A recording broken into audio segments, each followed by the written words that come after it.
कक्षा 12th का पहला यूनिट यानी पहला इकाई जनन और उसका पहला अध्याय जीवों में जनन का भाग 1 यानी शुरू से हम बता रहे हैं, शुरू से बता रहे हैं।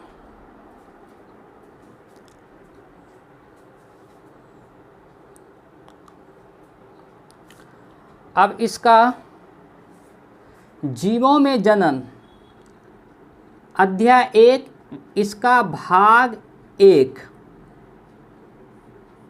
हम बता रहे हैं। भाग 1 पहला क्या है? पहला है जीवन अवधि।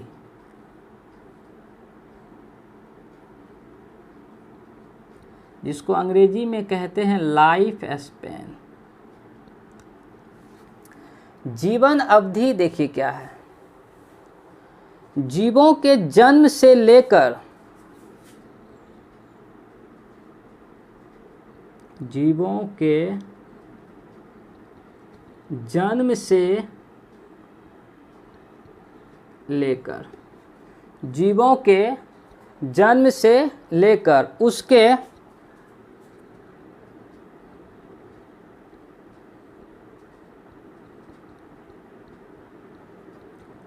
प्रकृति मृत्यु, जीवों के जन्म से लेकर उसके प्रकृति मृत्यु के समय को ही उस जीव का जीवन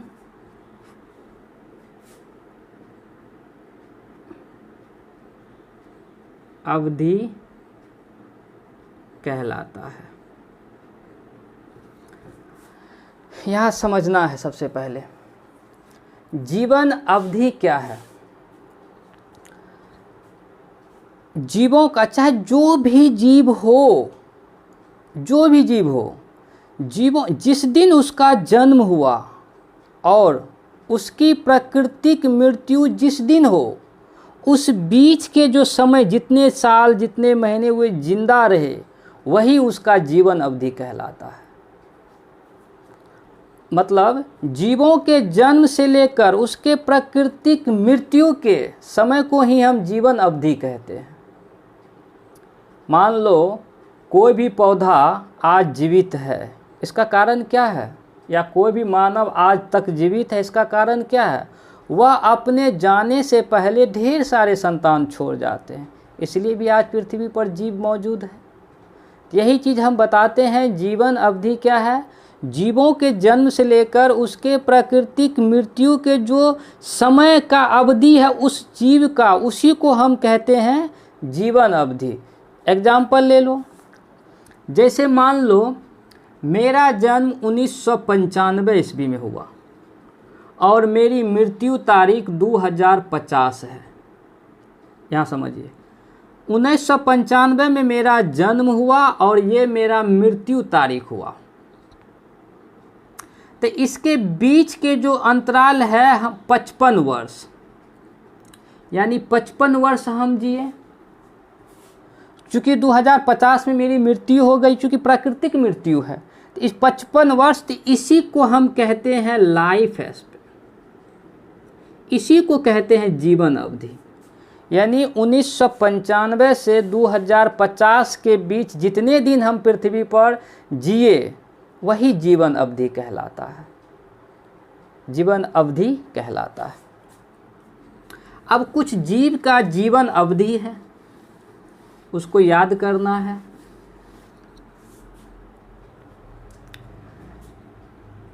हम लिख देते हैं कुछ जीव का।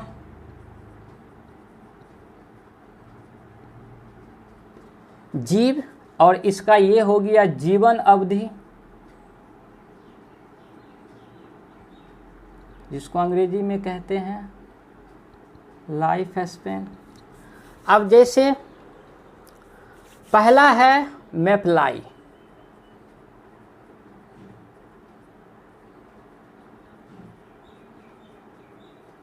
इसका जीवन अवधि है 1 डे, 1 दिन।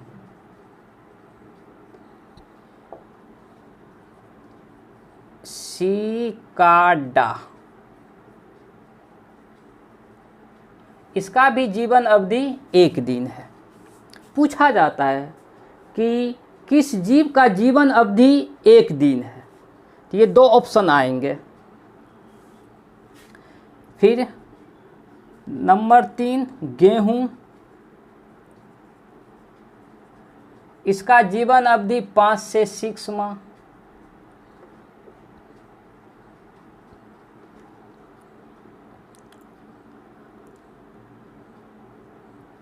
मानव का ले लीजिए, इसका जीवन अवधि 100 वर्ष। लेकिन यहाँ एक बात याद रखिए, 60 वर्ष विश्व बैंक के अनुसार, 60 वर्ष विश्व बैंक के अनुसार। अब इसका मतलब ये नहीं कि 60 वर्ष के बाद इसकी मौत हो जाएगी, नहीं, ये एक अनुमान और आंकड़ा है कि मानव का 100 वर्ष और विश्व बैंक के अनुसार 60 वर्ष। और उसके आगे पीपल वृक्ष, पीपल ट्री, इसका जीवन अवधि 2000 से 4000 वर्ष। 6 में आ जाते हैं लारिया ट्राइंटेडा,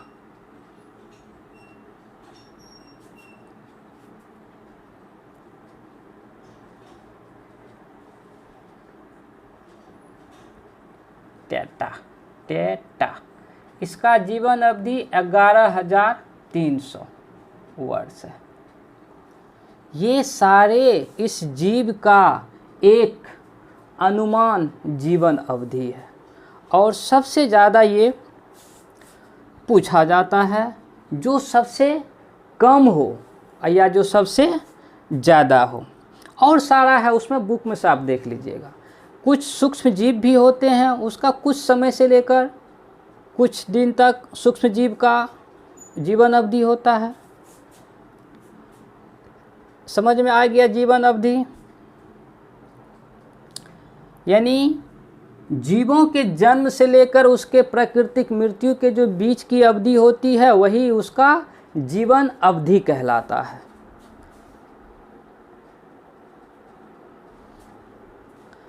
अब इसके आगे पढ़ेंगे।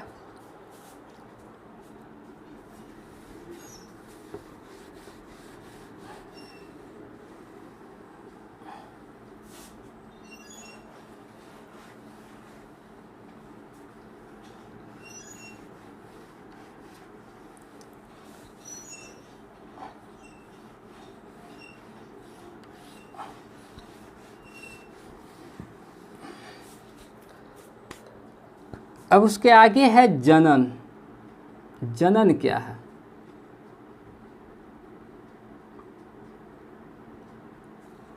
जनन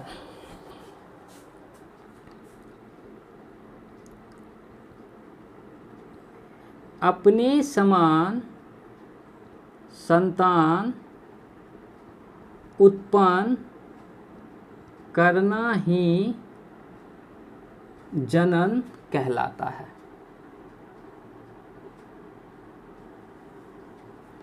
याद रखिए, जनन क्या है? अपने समान संतान उत्पन्न करना ही जनन कहलाता है। अपने समान, जो जैसे है उसी के अकॉर्डिंग संतान उत्पन्न करना जनन कहलाता है। जैसे आम के पौधा से आम का पौधा, वही जनन कहलाता। अपने समान जो है हूबहू अपने समान, जो जिस जाति में उसी जाति के अकॉर्डिंग संतान उत्पन्न करना जनन कहलाता है। अब जनन 2 प्रकार के होते हैं।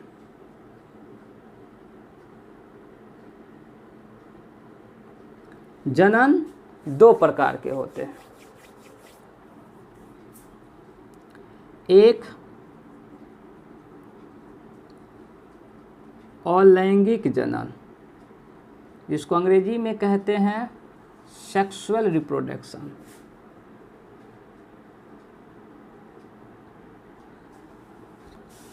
दूसरा लैंगिक जनन, जिसको अंग्रेजी में कहते हैं सेक्सुअल रिप्रोडक्शन। अब ये मुख्य रूप से पढ़ना है। जनन कितने प्रकार, अपने समान संतान उत्पन्न करना ही जनन कहलाता है। जनन मुख्य रूप से 2 प्रकार के होते हैं, एक अलैंगिक जनन और एक लैंगिक जनन। अब अलैंगिक जनन का परिभाषा पढ़ेंगे कि अलैंगिक जनन क्या है।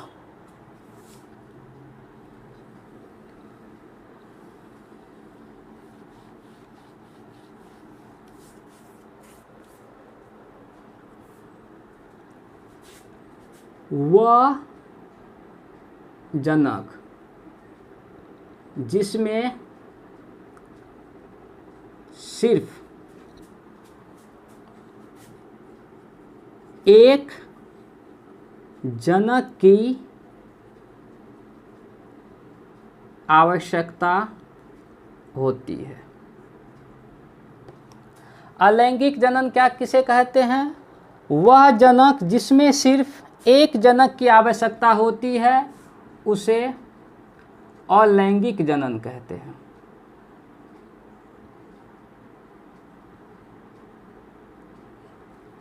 या जिसमें सिर्फ एक लिंग की आवश्यकता होती है, या इसका परिभाषा और सिंपल कर सकते हैं, अलैंगिक जनन जिसमें सिर्फ एक लिंग की आवश्यकता होती है। इसमें लिंग का कोई भेद नहीं होता है, इसमें कोई लिंग का भेद नहीं होता है, इसे ही हम क्या कहते हैं? उसे अलैंगिक जनन कहते हैं। अब इसमें देखेंगे अलैंगिक जनन की सबसे मुख्य बात यह है कि इनके जो संतान होते हैं यह हूबहू अपने जनक के समान होते हैं। अलैंगिक जनन की मुख्य बात यह है कि इनके जो संतान होते हैं वह हूबहू अपने जनक के समान होते हैं, इसीलिए इनके संतान को हम क्लोन कहते हैं। तो अलैंगिक जनन की मुख्य बात यह है कि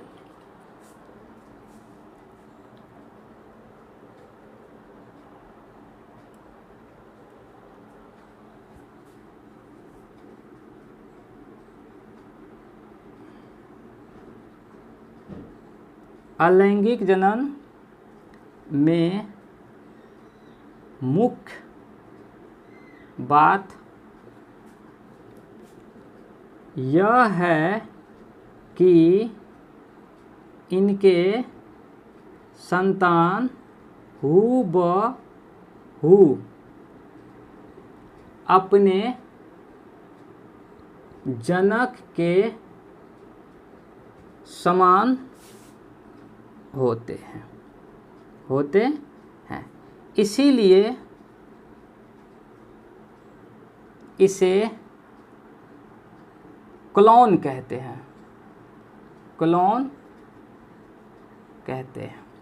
अलैंगिक जनन की सबसे मुख्य बात यह क्या है? इनसे जो भी संतान होंगे हूबहू अपने जनक के समान होंगे, हूबहू अपने जनक के समान होंगे, इसीलिए इनके संतान को क्लोन कहते हैं। अब क्लोन किसको कहते हैं? जैसा जिस स्वरूप में उसके जनक है उसी स्वरूप में उनके संतान हूबहू, जैसे आम का पौधा से आम का पौधा होगा, सेम टू सेम आकार रूप रंग सब कुछ आकार एक जैसा हो, तो इसीलिए उनको क्या कहते हैं? क्लोन कहते हैं। अब क्यों होता है? जैसे मान लीजिए ये है अलैंगिक जनन, इसको हम कहेंगे अलैंगिक जनन कराते हैं। इसमें डबल डीएनए होता है और ये 20 से इसको डिवाइड करते हैं, और इनसे जो संतान होंगे उसमें एक डीएनए जाएगा, और इनसे जो संतान होंगे इसमें भी एक डीएनए जाएंगे। तो ये मान लो अगर आम का पौधा है तो ये भी क्या है? आम। ये इनके जनक हो गए और ये इनके संतान हो गए। दोनों ये इनका संतान हूबहू अपने जनक के समान है, अपने जनक के समान है, इसीलिए इनको क्या कहते हैं? इसीलिए इनको क्लोन कहते हैं। इसीलिए इनको क्लोन कहते हैं। तो अलैंगिक जनन में जो संतान होते हैं वह हूबहू अपने जनक के समान होते हैं, तो इसीलिए इसको क्लोन कहते हैं। आप पढ़ते हैं लैंगिक में।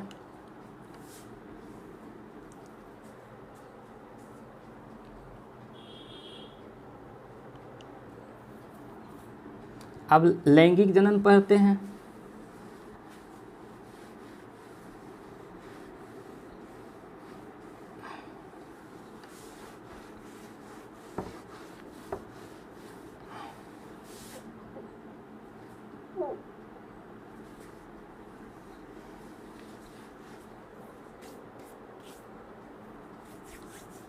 लैंगिक जनन, इसमें दो विपरीत जनक की आवश्यकता होती है।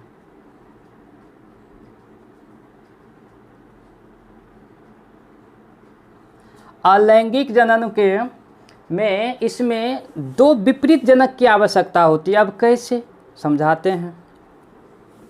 ये है नर और ये है मादा। अब देखो हम क्या बताए हैं, दो विपरीत जनक। दो विपरीत जनक, ये नर है ये मादा है, विपरीत जनक हो गया। नर मादा विपरीत जनक, दो विपरीत जनक। अब नर में क्या बनता है, तो नर में बनता है नर युग्मक। और नर युग्मक किसको कहते हैं, तो नर युग्मक कहते हैं शुक्राणु को, जिसको अंग्रेजी में कहते हैं स्पर्म।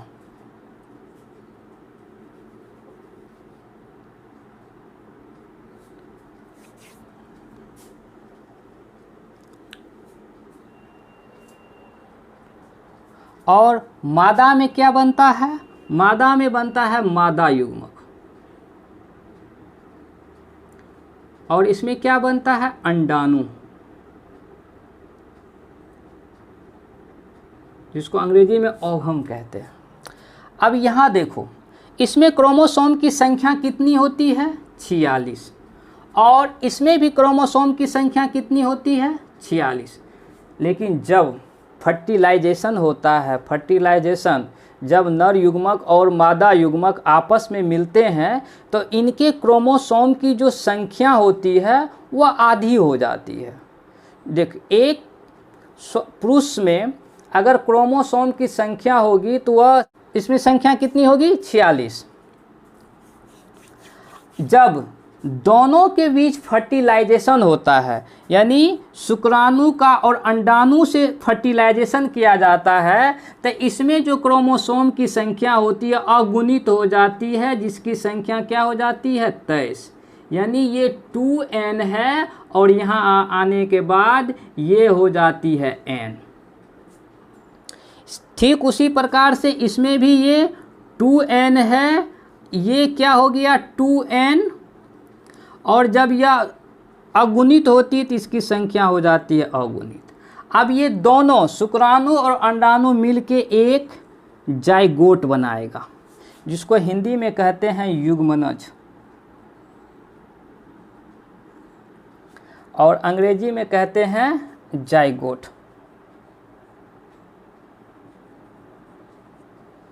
युग्मनज, इस युग्मनज किसको कहते हैं, इसी को कहते हैं शिशु का विकास होता है।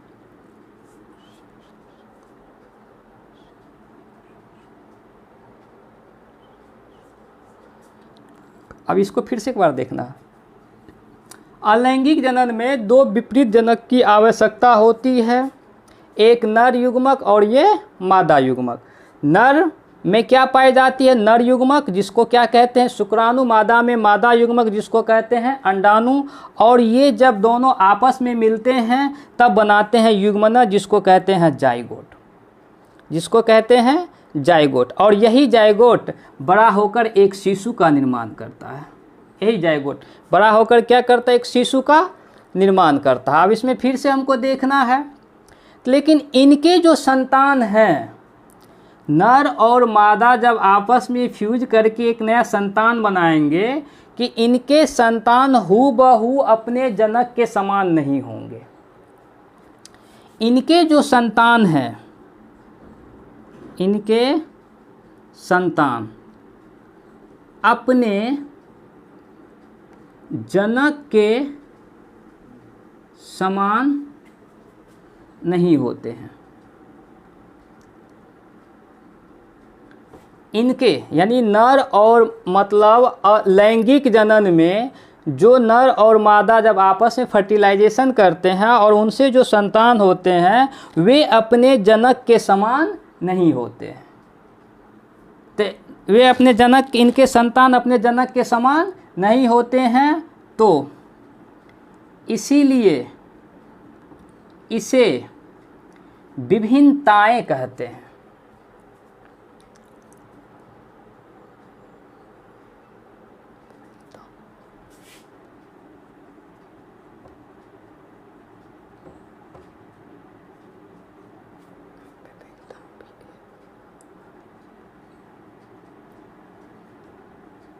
इसीलिए इसे विभिन्नताएं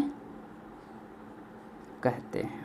अब सबसे पहले ये देखो, अब क्यों नहीं होता है, ये सवाल पूछ सकते हैं, क्यों नहीं होते हैं? तो अलैंगिक जनन में दो विपरीत लिंग होते हैं, इसीलिए इसके संतान हूबहू अपने जनक के समान नहीं होते, क्योंकि इसमें दो विपरीत लिंग होते हैं।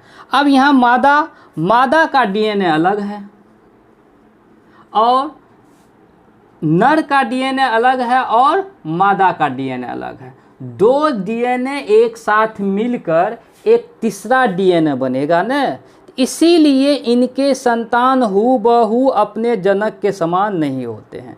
क्योंकि नर का डीएनए अलग है और मादा का डीएनए अलग है, तो आपस में दो डीएनए अलग अलग मिलेगा तो एक तीसरा डीएनए बनाएगा।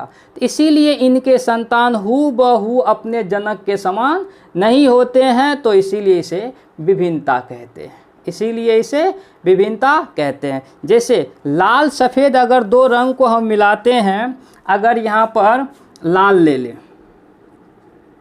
प्लस सफ़ेद ले लें, तो ये कौन सा रंग बनेगा? ये गुलाबी बनेगा।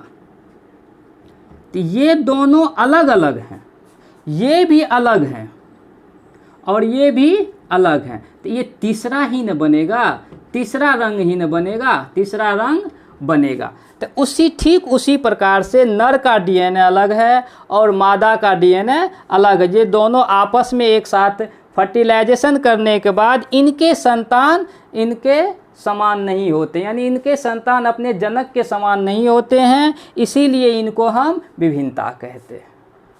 बस आज यहीं तक, और इसके आगे बताएंगे अलैंगिक जनन की भाग बताएंगे। आप लोग बस पढ़ते रहिए, और न समझ में आता है तो क्वेश्चन कीजिए, कमेंट्स में क्वेश्चन कीजिए कि हमको समझ में नहीं आया है, उस क्वेश्चन का हम ज़रूर रिप्लाई देंगे।